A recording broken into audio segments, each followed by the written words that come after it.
تمام تعریف اللہ کے لیے ہے جس نے امت کو دین اسلام سے نواز کر عزت بخشی۔ میں اس پاک ذات کی اس کے عظیم احسانات و انعامات پر حمد کرتا ہوں۔ میں گواہی دیتا ہوں کہ ایک اللہ کے سوا کوئی معبود برحق نہیں، اس کا کوئی شریک نہیں، جس نے اپنے بندوں کو اپنی اور اپنے رسول کی فرما برداری کا حکم دیا اور گناہوں و خطاؤں کے گڑھے میں گر کر اس کے حکم کی خلاف ورزی سے روکا۔ اور میں گواہی دیتا ہوں کہ ہمارے سردار اور نبی محمد اللہ کے بندے اور رسول ہیں، جو مخلوقات کے لیے رحمت بنا کر بھیجے گئے، جن کی کامل ہدایت، صاف ستھری سنت کی گواہی دلوں، عقلوں، زبانوں اور قلموں نے دی ہے۔ اے اللہ، درود و سلام نازل فرما اپنے بندہ اور رسول محمد پر، ان کے آل و اصحاب پر جو نیک اور نشان راہ ہیں۔ ایسا درود و سلام جو سلسلہ شب و روز کے ساتھ دائمی ہو۔ اما بعد، اللہ کے بندو، اللہ کا تقوی اختیار کرو، اس کے لیے دین کو خالص کرو اور عمل کو بہتر بناؤ، اس کی طرف رجوع کرو، اس کے سامنے کھڑے ہونے کو یاد کرو جس دن دل اور نگاہیں الٹ پلٹ جائیں گی، جس دن کی مال اور اولاد کچھ کام نہ آئے گی، لیکن فائدہ والا وہی ہوگا جو اللہ کے سامنے بے عیب دل لے کر جائے گا، جس دن کوئی شخص کسی شخص کے لیے کسی چیز کا مختار نہ ہوگا، اور تمام تر اختیار اس روز اللہ ہی کے ہوں گے۔ مسلمانوں، جب بندوں پر رب کی نعمتیں زیادہ ہیں، اس کے احسانات متنوع ہیں، اس کی نوازشیں عظیم ہیں، تو یہ ایک ایسی شکر گزاری کی موجب ہیں جس کے بعد مزید نعمتیں حاصل ہوں گی۔ اللہ کے درست دین اور صراط مستقیم کی ہدایت کی نعمت کے بعد سب سے عظیم نعمت وہ معزز ربانی نعمت ہے جو اس معزز نبی کی بعثت سے حاصل ہوئی، جو بندوں کو اس کی عظیم کتاب کی آیتیں پڑھ کر سناتے ہیں، انہیں گناہوں سے پاک کرتے ہیں، بشرط یہ کہ وہ نبی کی پیروی کریں اور انہیں جن باتوں کا حکم دیا اور جن باتوں سے منع کیا ان کو مانیں۔ وہ رسول بندوں کے رب کی طرف سے نازل کردہ کتاب کے مطالب و احکام بیان کر کے انہیں اس کی تعلیم دیتے ہیں، ان کے لیے اس کی شریعت کو واضح کرتے ہیں جو اس نے مومنوں کے لیے مقرر کیا ہے۔ اس طرح انہیں وہ گمراہی سے بچاتے ہیں جس میں پڑے ہوئے تھے اور انہیں تاریکی کے بعد روشنی دکھاتے ہیں۔ اللہ نے فرمایا، بے شک مسلمانوں پر اللہ تعالیٰ کا ایک بڑا احسان یہ ہے کہ انہی میں سے ایک رسول بھیجا جو انہیں اس کی آیتیں پڑھ کر سناتے ہیں، انہیں پاک کرتے ہیں، کتاب و حکمت سکھاتے ہیں۔ یقیناً یہ سب اس سے پہلے کھلی گمراہی میں تھے۔ بے شک نبی صلی اللہ علیہ وسلم اپنے رب عز و جل کی طرف سے اپنی قوم کے لیے انہی کی زبان میں بھیجے گئے۔ آپ ان کے نزدیک متہم نہیں تھے اور نہ وہ آپ سے اخذ کرنے سے کتراتے تھے۔ آپ ان کے لیے غایت درجہ خیر خواہ تھے، ہر اس چیز کی کوشش کرتے جس میں ان کے حالات کی درستی اور ان کی سعادت و نجات ہے۔ آپ کو وہ چیز گرا گزرتی جو انہیں گرا گزرتی، ان کے لیے خیر پسند کرتے، ان تک خیر پہنچانے کی حد درجہ کوشش کرتے،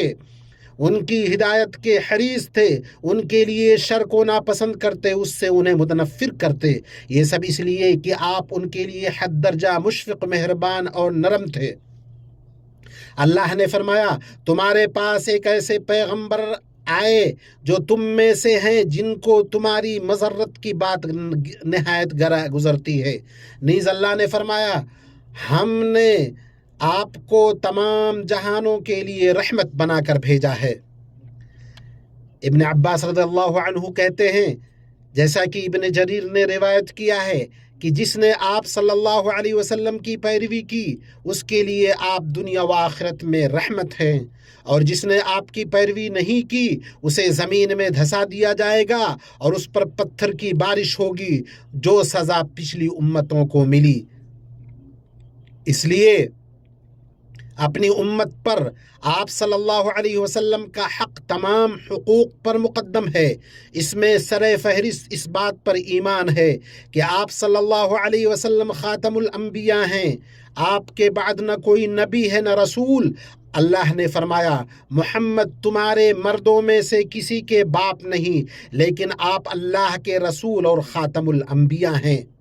اسی طرح اس بات پر ایمان لانا کہ آپ شفاعت کبریٰ والے ہیں، جس سے اولو العزم رسول دستبردار ہو جائیں گے۔ اللہ کے بندو، امت پر آپ صلی اللہ علیہ وسلم کے حق میں سے آپ کی محبت ہے، ایسی محبت جو باپ، بیٹے اور تمام لوگوں کی محبت پر فائق ہو۔ جیسا کہ حدیث میں آیا ہے، بخاری اور مسلم نے اپنی صحیح میں روایت کیا ہے کہ آپ نے فرمایا تم میں سے کوئی اس وقت تک مومن نہیں ہو سکتا جب تک میں اس کے نزدیک اس کے بیٹے، اس کے باپ اور تمام لوگوں سے زیادہ محبوب نہ ہو جاؤں۔ اور جیسا کہ اس حدیث میں آیا ہے جسے امام بخاری نے اپنی صحیح میں روایت کیا ہے، عمر بن الخطاب رضی اللہ عنہ نے نبی صلی اللہ علیہ وسلم سے کہا، اے اللہ کے رسول، آپ مجھے ہر چیز سے زیادہ محبوب ہیں سوائے میری جان کے۔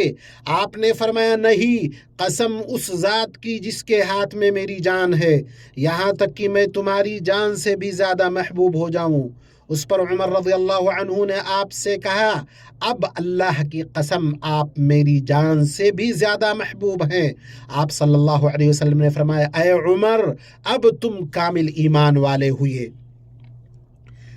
آپ صلی اللہ علیہ وسلم کی محبت میں جو صادق ہو اس کے لیے ضروری ہے کہ محبت کی علامت اس پر ظاہر ہو، نہیں تو ایسا دعویٰ ہوگا جس پر کوئی دلیل نہیں، اور محبت کے دعوے کی سچائی پر دلالت کرنے والی برہان چند علامتوں اور نشانیوں میں جلوہ گر ہوتی ہے۔ ان میں اہم ترین یہ ہیں کہ آپ صلی اللہ علیہ وسلم کی اقتداء، آپ کی سنت پر عمل، تنگی و آسانی اور پسندیدہ و ناپسندیدہ ہر ایک معاملے میں آپ کے آداب سے آراستہ ہونا، خواہش نفس پر آپ صلی اللہ علیہ وسلم کے عمل کو ترجیح دینا، آپ کے دین کی مدد کرنا، آپ کی سنت کا بچاؤ کرنا، آپ کی شریعت کا دفاع کرنا، آپ صلی اللہ علیہ وسلم کا بکثرت ذکر کرنا، کیونکہ جو جس چیز سے محبت کرتا ہے اس کا بکثرت ذکر کرتا ہے، اور آپ صلی اللہ علیہ وسلم سے ملنے کا خوب مشتاق ہونا۔ آپ صلی اللہ علیہ وسلم کی سچی محبت میں سے آپ پر بکثرت درود پڑھنا ہے۔ جس نے اللہ کے نبی صلی اللہ علیہ وسلم پر ایک بار درود پڑھا، اللہ اس کے بدلے اس پر 10 رحمتیں نازل کرے گا، جیسا کہ صحیح حدیث میں یہ ثابت ہے۔ بطور خاص ان جگہوں پر جہاں درود پڑھنا مستحب ہے، جیسے دعا کے آغاز و اختتام پر، اذان کے بعد، آپ صلی اللہ علیہ وسلم کا نام آنے پر، مسجد میں داخل ہونے اور نکلنے پر، جمعہ کے روز و شب اور تشہد میں۔ اللہ کے بندو، آپ صلی اللہ علیہ وسلم کی محبت کے لوازم میں سے ہر معاملے میں آپ کی اطاعت ہے۔ اللہ تعالیٰ نے اس کا حکم دیا ہے، اے ایمان والو، اللہ اور اس کے رسول کی اطاعت کرو اور حکم سننے کے بعد سرتابی نہ کرو۔ اور اللہ تعالیٰ نے خبر دی کہ جس نے اللہ کے نبی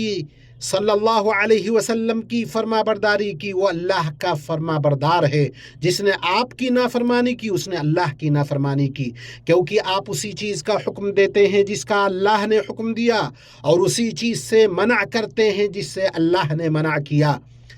اللہ کا فرمان ہے، جس نے رسول کی اطاعت کی اس نے دراصل اللہ کی اطاعت کی۔ اور فرمایا، جو کچھ رسول تمہیں دیں وہ لے لو، جس چیز سے تم کو روک دیں اس سے رک جاؤ، اللہ سے ڈرو، اللہ سخت سزا دینے والا ہے۔ اور فرمایا، کہہ دیں اللہ کے مطیع بنو، رسول کے تابع فرمان بن کر رہو، لیکن اگر تم منہ پھیرتے ہو تو تم خوب سمجھ لو کہ رسول پر جس فرض کا بار رکھا گیا اس کا وہ ذمہ دار ہیں، اور تم پر جس فرض کا بار ڈالا گیا اس کے ذمہ دار تم ہو۔ اس کی اطاعت کرو گے تو خود ہی ہدایت پاؤ گے، ورنہ رسول کی ذمہ داری اس سے زیادہ کچھ نہیں کہ صاف صاف حکم پہنچا دے۔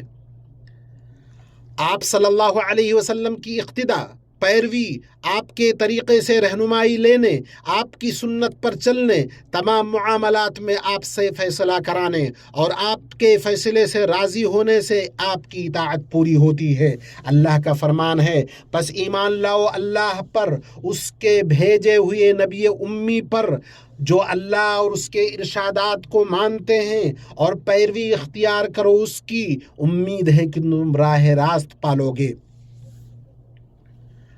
اللہ کے بندو، اس اتباع کی سب سے بڑی تاثیر اور اس کا بہترین ثمرہ یہ ہے کہ خیر الورا صلی اللہ علیہ وسلم کا اتباع کرنے والوں کو اللہ کی محبت نصیب ہوتی ہے اور ان کے گناہ معاف ہوتے ہیں۔ اللہ کا فرمان ہے، کہہ دو اگر تم اللہ سے محبت رکھتے ہو تو میرا اتباع کرو، اللہ تم سے محبت کرے گا، تمہارے گناہوں کو بخش دے گا۔ اس لیے اس ثمرے کی حفاظت کرنے، اس شفاف بدلہ اور کریمانہ اجر و ثواب کو برقرار رکھنے کے لیے ضروری ہے کہ انسان اس چیز سے محتاط رہے جو اس کی ضد ہو یا اس میں کمی کرے، جیسے کہ نبی صلی اللہ علیہ وسلم کے حکم کی مخالفت کرنا، دین میں نئی چیزیں ایجاد کرنا، آپ صلی اللہ علیہ وسلم کی سنت کو تبدیل کرنا۔ اللہ نے فرمایا، جو لوگ اس کے حکم کی مخالفت کرتے ہیں انہیں ڈرنا چاہیے کہ ان پر کوئی فتنہ آ جائے یا ان پر کوئی دردناک عذاب نازل ہو جائے۔ حضرت عرباض بن ساریہ رضی اللہ عنہ سے روایت ہے کہ رسول اللہ صلی اللہ علیہ وسلم نے فرمایا، میں تمہیں اللہ کے تقوی اور حاکم کی سمع و طاعت کا حکم دیتا ہوں، چاہے وہ کوئی حبشی غلام ہی کیوں نہ ہو، کیونکہ تم میں سے جو میرے بعد زندہ رہے گا وہ بہت زیادہ اختلاف دیکھے گا، اس لیے تم میری سنت اور ہدایت یافتہ خلفائے راشدین کی سنت کو لازم پکڑو، اس پر مضبوطی سے قائم رہو، اس کو اپنے دانتوں سے مضبوطی سے پکڑ لو، دین میں نئے کام ایجاد کرنے سے بچو، کیونکہ دین میں ہر نئی ایجاد بدعت ہے اور ہر بدعت گمراہی ہے۔ اور جو شخص دین میں کوئی نیا کام ایجاد کرے گا یا اپنی طرف سے کوئی ایسی شریعت بنائے گا جس کی اللہ نے اجازت نہیں دی ہے تو وہ عمل مردود ہے اور غیر مقبول ہے، جیسا کہ صحیح مسلم میں اما عائشہ رضی اللہ عنہا سے روایت ہے کہ رسول اللہ صلی اللہ علیہ وسلم نے فرمایا، جس نے ہمارے اس دین میں کوئی ایسی چیز ایجاد کی جو اس میں سے نہیں ہے تو وہ مردود ہے۔ لہٰذا نبی صلی اللہ علیہ وسلم کے یوم ولادت کی مناسبت سے جو بھی طریقہ اختیار کیا جاتا ہے اور وہ خیر القرون میں موجود نہیں تھا تو وہ بدعت ہے، ضروری ہے کہ اسے اٹھا کر پھینک دیا جائے، اسے لیا ہی نہ جائے، گرچہ وہ عرف عام میں رائج ہو اور لوگوں نے اسے اچھا سمجھ لیا ہو اور وہ لوگ اس کے عادی ہو گئے ہوں، کیونکہ تمام بھلائی سلف کی پیروی میں ہے اور اس امت کے بعد کے لوگوں کی اصلاح اسی چیز سے ہو سکتی ہے جس سے اس کے پہلے لوگوں کی ہوئی تھی۔ اللہ کے بندو، اللہ سے ڈرو، ثابت شدہ مشروع عمل کو کرنے کی کوشش کرو، بدعت کے پیچھے کھینچے چلے جانے سے بچو، کیونکہ عبادت صرف اسی طریقے سے ہو سکتی ہے جسے اللہ اس کے رسول نے مشروع کیا ہے۔ اللہ ہمیں اور آپ کو اپنی کتاب کے طریقے اور نبی صلی اللہ علیہ وسلم کی سنت سے فائدہ پہنچائے۔ اللہ عز و جل سے اپنے لیے اور آپ سب کے لیے اور تمام مسلمانوں کے لیے ہر گناہ کی بخشش مانگتا ہوں، بے شک وہ بڑا بخشنے والا مہربان ہے۔ تمام تعریف اللہ کے لیے ہے جس کے طریقے سے ہدایت یافتگان نے ہدایت پائی۔ میں اس پاک ذات کی حمد بیان کرتا ہوں، اس نے اپنے بندوں کے لیے دین کو مکمل کیا، جس کی راہ پر کامیاب ہونے والے گامزن ہوئے۔ میں گواہی دیتا ہوں کہ ایک اللہ کے سوا کوئی معبود برحق نہیں، اس کا کوئی شریک نہیں۔ میں گواہی دیتا ہوں کہ ہمارے سردار اور نبی محمد اللہ کے بندے اور اس کے رسول ہیں، وہ صادق و امین ہیں۔ اے اللہ تو اپنے بندے اور رسول محمد پر، ان کے آل و اصحاب پر رحمتیں اور سلامتی نازل فرما، اور لوگوں پر جو تا قیامت اچھے طریقے سے ان کی پیروی کریں۔ اما بعد، اللہ کے بندو، یقیناً اللہ عز و جل نے نبی صلی اللہ علیہ وسلم کی پیروی کو واجب قرار دیا اور اس بات کو واضح کیا کہ اللہ اور یوم آخرت پر ایمان رکھنے والے ہر مومن کے لیے آپ سچے آئیڈیل ہیں، جس کے ذریعے گمراہی سے بچاؤ ہوتا ہے اور اس رضا کا حصول ہوتا ہے جس کی امید کی جاتی ہے، جو جنت کے بلند درجات تک پہنچاتی ہے۔ فرمان الہی ہے، یقیناً تمہارے لیے رسول اللہ میں عمدہ نمونہ ہے، ہر اس شخص کے لیے جو اللہ کی اور قیامت کے دن کی امید رکھتا ہے اور بکثرت اللہ تعالی کی یاد کرتا ہے۔ چنانچہ نبی صلی اللہ علیہ وسلم کا طریقہ ہی سب سے بہترین طریقہ ہے جسے وہ شخص تھامتا ہے جس نے اپنے دین کو اللہ کے لیے خالص کیا اور اس کی محبت اور رضا کے لیے وسائل اختیار کیا۔ یقیناً وہ مکمل ترین ہدایت اور قیامت کے دن کے لیے افضل ترین توشہ ہے۔ اللہ کے بندو، اللہ کا تقوی اختیار کرو، رسول اللہ صلی اللہ علیہ وسلم کی پیروی کر کے، ان کی سنت کو تھام کر، ان کے طریقے پر چل کر، ان کے اخلاق کو اپنا کر، ان کی خوبیوں سے آراستہ ہو کر، ان کے حکم کی مخالفت کرنے اور دین میں نئی چیز ایجاد کرنے سے بچ کر ہر اس کام کو انجام دو جس کے ذریعے تم اللہ کی رضا تک پہنچ سکو، تو تم کامیاب ہو جاؤ گے۔ اور اس بات کو ہمیشہ یاد رکھو کہ اللہ نے تمہیں خاتم النبیین، امام المرسلین، رحمت للعالمین پر درود و سلام بھیجنے کا حکم دیا ہے۔ اللہ سبحانہ نے فرمایا، اللہ اس کے فرشتے اس نبی پر درود بھیجتے ہیں، اے ایمان والو تم بھی ان پر درود بھیجو اور خوب سلام پڑھو۔ اے اللہ تو درود و سلام نازل فرما اپنے بندے اور رسول محمد پر۔ اے اللہ تو راضی ہو جا چاروں خلفاء ابو بکر، عمر، عثمان، علی سے اور تمام آل و اصحاب اور تابعین سے، اور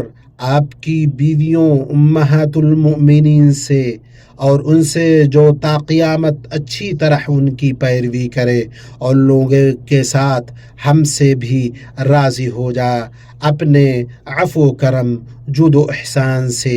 اے اکرم الاکرمین۔ اے اللہ، اسلام اور مسلمانوں کو غلبہ عطا کر دین کے قلعہ کی حفاظت فرما، اپنے موحد بندوں کی مدد کر، مسلمانوں کے دلوں کو جوڑ دے، ان کی صفوں کو متحد کر، ان کے سربراہوں کی اصلاح کر، حق پر ان کے کلمہ کو جمع کر دے، اے رب العالمین۔ اے اللہ، اس ملک کو اور مسلمانوں کے بقیہ تمام ملکوں کو امن و اطمینان کا گہوارہ بنا۔ اے اللہ، ہمیں اپنے وطنوں میں امن عطا فرما، ہمارے سربراہوں اور حکمرانوں کی اصلاح فرما، ہمارے امام و ولی امر خادم حرمین شریفین کی حق سے تائید کر اور ان کے لیے نیک مشیر مہیا کر۔ اے دعا کے سننے والے، انہیں تو اس کام کی توفیق دے جو تجھے پسند ہو اور جس سے تو راضی ہو۔ اے اللہ، انہیں ان کے ولی عہد کو اس کام کی توفیق دے جس میں اسلام اور مسلمانوں کی بھلائی ہو اور جس میں بندوں اور ملک کا مفاد ہو۔ اے اللہ، فلسطین میں مسلمانوں کی حفاظت کر، اے اللہ ان کی حفاظت کر، ان کے سامنے سے، پیچھے سے، دائیں سے، بائیں سے اور اوپر سے، اور ہم تیری عظمت کی پناہ چاہتے ہیں کہ وہ نیچے سے ہلاک کر دیے جائیں۔ اے اللہ، ان کا معین و مددگار، مؤید و حامی بن جا۔ اے اللہ، اپنے دشمن اور ان کے دشمن کی گرفت فرما، اے ذوالجلال والاکرام۔ اے اللہ، ہمارے دین کی اصلاح فرما جس میں ہمارے معاملے کی حفاظت ہے، ہمارے دنیا کی اصلاح فرما جس میں ہماری زندگی ہے، اور ہماری آخرت کی اصلاح فرما جس کی طرف ہمیں لوٹ کر جانا ہے، اور زندگی کو ہمارے لیے ہر بھلائی میں اضافے کا باعث بنا اور موت کو ہر شر سے نجات کا ذریعہ بنا۔ اے اللہ ہمارے دلوں میں تقوی ڈال دے، انہیں پاک کر، تو ہی بہتر پاک کرنے والا ہے۔ اے اللہ تمام معاملات میں ہمارا انجام بہتر بنا۔ اے اللہ ہمیں دنیا کی رسوائی اور آخرت کے عذاب سے بچا۔ اے اللہ ہم تیری نعمت کی ختم ہونے، تیری عافیت کے پھر جانے، یک لخت تیرے عذاب کے آ جانے اور تیری ہر ناراضگی سے پناہ چاہتے ہیں۔ اے اللہ ہمارے مریضوں کو شفا دے، ہمارے مردوں پر رحم فرما، ان چیزوں میں ہمارے آرزوؤں تک پہنچا جو تیری مرضی کے مطابق ہو۔ اے ہمارے رب، ہم نے اپنے اوپر ظلم کیا، اگر تو ہماری مغفرت نہ کرے گا اور ہم پر رحم نہیں کرے گا تو واقعی ہم نقصان پانے والوں میں سے ہو جائیں گے۔ اے اللہ درود و سلام نازل فرما اپنے بندے اور رسول محمد پر اور ان کے تمام آل و اصحاب پر، والحمد للہ رب العالمین۔